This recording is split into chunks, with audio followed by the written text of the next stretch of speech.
welcome everybody. Frosting a Spotlight here, Brother Goodwin and Dr. Charles Hiltibidal. Doc, where have you been? I haven't seen you in forever. I've been around. Yeah, we have been very busy. You've been busy, yes. And our paths just didn't cross. We had to do some shows outside the studio, but we're back here at the studio, and for the next couple of weeks we'll be here. And Doc, I've got a verse for us. And these are strange times. These are, to most people, disturbing times. Yeah. The people that don't understand the Bible they have no idea what's really coming. Men's hearts failing them for fear. That's people coming. Who don't know their Bible, Yep. or maybe they're just not living by faith. God's people ought not be fearful about any of this. Yeah. I'm going to read 2 Timothy chapter 3. This is a prophecy passage that every prophecy guy preaches on this stuff. But you know, this is more real today. And I said this a few months ago, and it's even more real now than it was then. And it's going to get more real by the day. Well, let's just read some of it. 2 Timothy chapter 3, verses 1 through whatever here. This know also. Now, I like how Paul just abruptly says, know this, he says. Absolutely. That in the last days, perilous times shall come. So this was not really for his audience, was it? 2,000 years ago. He's talking about a future audience. He's talking about a future time. Doc, I think he's talking about us. He was talking about the end days. Yeah. Absolutely. And he says, a list of things here. Men should be lovers of their own selves, covetous, boasters, proud, blasphemers, disobedient to parents, unthankful, unholy, without natural affection, truce breakers, and on we could go here. We could spend the whole 15-minute section on just one of those subjects. Yeah. Yes. Without natural affection. Oh, my goodness. At least two things come to my mind, and the baby thing. Yes. That we can't mention on YouTube, Yeah. but and the homosexuality, transgenderism. It's not natural. None of it's not natural. None of it. No. And but he starts off the passage with perilous times shall come. Yep. Of course, that word perilous comes from the word peril or danger. Yes. And I like the old Will Robertson black and white Lost in Space from the 60s. Danger, the robot. Danger. Talk about old-fashioned. It's not coming. It's here. Yeah, and it is here. So Israel, and we've talked about this on the show for the last few weeks, so we won't keep beating that. But these are dangerous times. Well, it is, but it's one of the key. If you're going to understand prophecy, you got to understand it revolves around Israel, and number one, it revolves around Jerusalem. Yeah, it sure does. Yes. Yep, the holy city. I mean, the 70 weeks. It's all are determined upon thy people, upon thy holy city. Right, that's Jerusalem. Yep.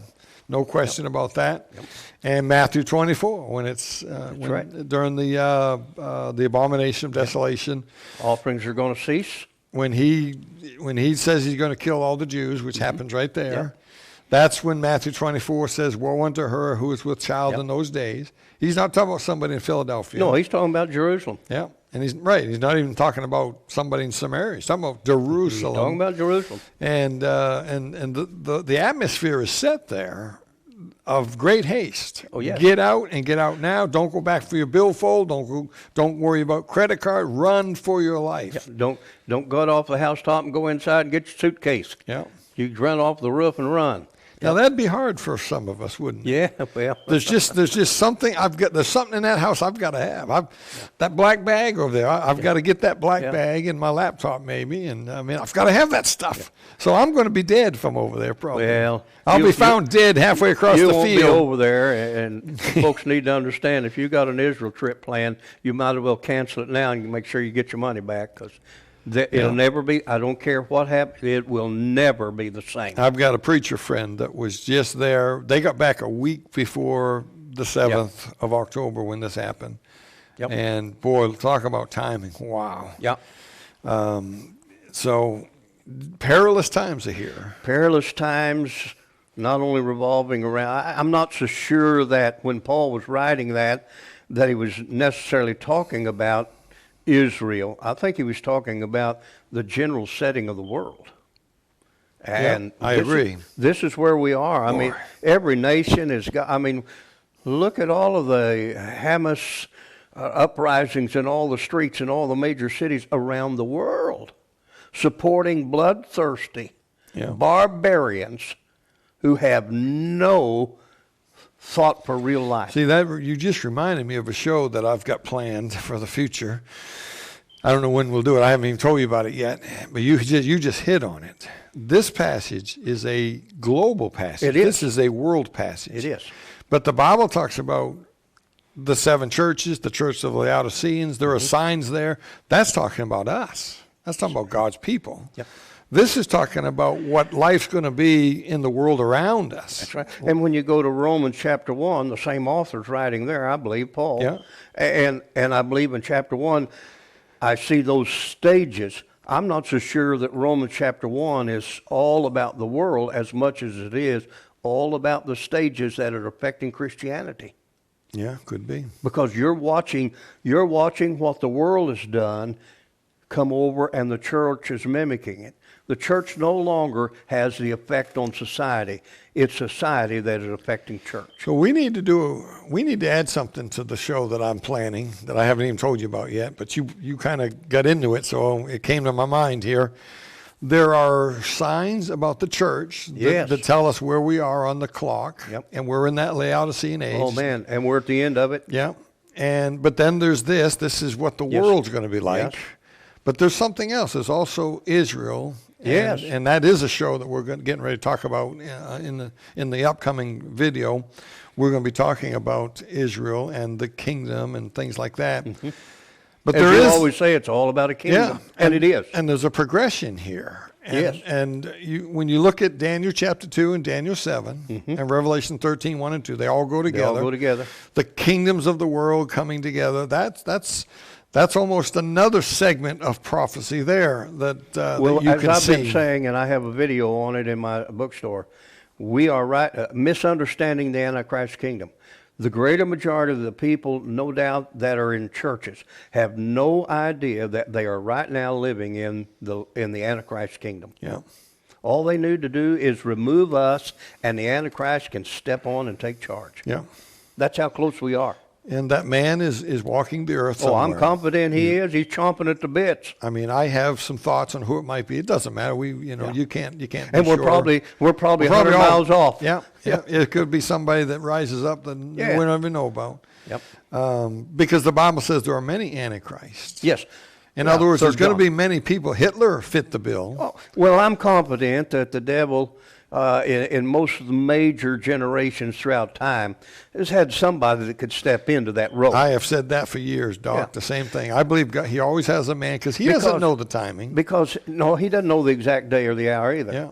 But he's got to be more attuned to what we're talking about than we are. But we have studied it enough to know that we are in the season. Yeah, and he's always working towards this global system because he can have so much more control if it's a global one-man operated system. I was thinking the other day that it's not until this era of the Laodicean church age that all of the pieces are together that the Bible talks about will be there when the Antichrist kingdom takes effect. Yeah. I mean, up until recently, how could the entire world be governed? We can look at it today and say, well, that's simple. Yeah, it is. 20 years ago, we had no concept that this could be where we are. Yeah. And the fact that the world could destroy itself, that was never possible till our generation. I had a family reunion last Saturday. My uncle turned 100. He was a World War II vet. Wow. And I have a cousin, I told you recently, that works.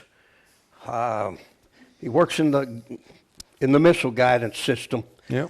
And he told me the reason why Russia and China, he doesn't think will ever come against us. And I said, well, why is that? He said, he named 8 different nuclear submarines that are strategically positioned all around the world. And I didn't realize it, but every captain is in charge of the nuclear warheads, not a suitcase in Washington. He said, because if they get news of something, they have the independent ability to push the button. Yeah. Then he said, he told me how many Triton missiles with warheads. Each warhead has, it's either 8 or 12. He said one warhead has more firepower than all of the bombs dropped in World War II added together. Yeah, and I've said that for several years as well. So, I mean, as you said, the punch of a button, and we could obliterate each other in the world. But I've read my Bible, and that's not how it's going to end. Right. We've read the last chapter. Yes. We know that the world's not going to destroy itself, but we know that it has to be able to. Yes. Because except the Lord shorten the days, those days, no flesh will be saved. Yep. So it's a sign of the times. Yes. Well, speaking of signs of the times, we hope because of this, we hope that you're ready to meet Jesus, because that trumpet's getting ready to sound. The Lord's coming back soon, and you need to be ready or you'll be left behind. Amen. To live through this terrible time called the tribulation, where very slim chance that you'll have an opportunity later to be saved. If you don't get saved now. And if we can help you with that, contact us. Thanks for listening on the radio. We're on several different radio stations. And if you're watching via YouTube, we want to welcome you too. We got one more thing we want to share. Pray.com. We're starting any day now. It's going to begin. In fact, when this airs, we may already be on. I'm not sure the date. We're going to be on Wednesdays at 8:30 p.m. Eastern Time, from 8:30 to 9. On Pray.com, which is a free app for your phone. You just download it free for your phone, your tablet, your computer, and you can watch us on there every Wednesday night, and as well as other programs that we'll list down below there. But we have encountered a very big added expense here. We've really stepped out by faith. We were going to just drop CTN. In fact, I made the call, and I told CTN we were done. But then we got convicted about it, we got thinking about it. I really think our audience has grown there. We have some good folks watching. And I said, but we got to try to stay on. We got to raise some more money. That's what we got to do. We need more money. I have $1,000 right here in this. Doc and I are putting up $1,000 right there, and we're asking 10 people or more. If there's more, we'll take it. We need 10 people that'll match that $1,000, right? Doc and I don't get a salary. So we're not giving up our salary. We don't get a salary here. Who will match Doc and I? Pick up that phone, 1-888-505-SPOT. 888-505-7762. Got it? No, 7782. That's not it. 7768. Yes. Oh my goodness. Okay.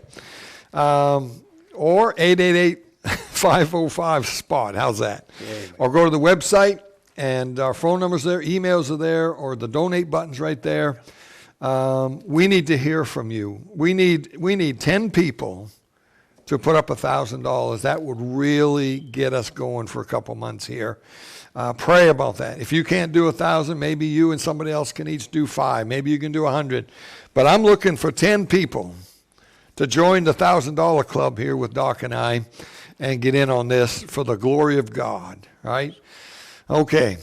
Doc, thanks for being here today. And folks, we'll see you next time. Until then, keep your eyes on them skies.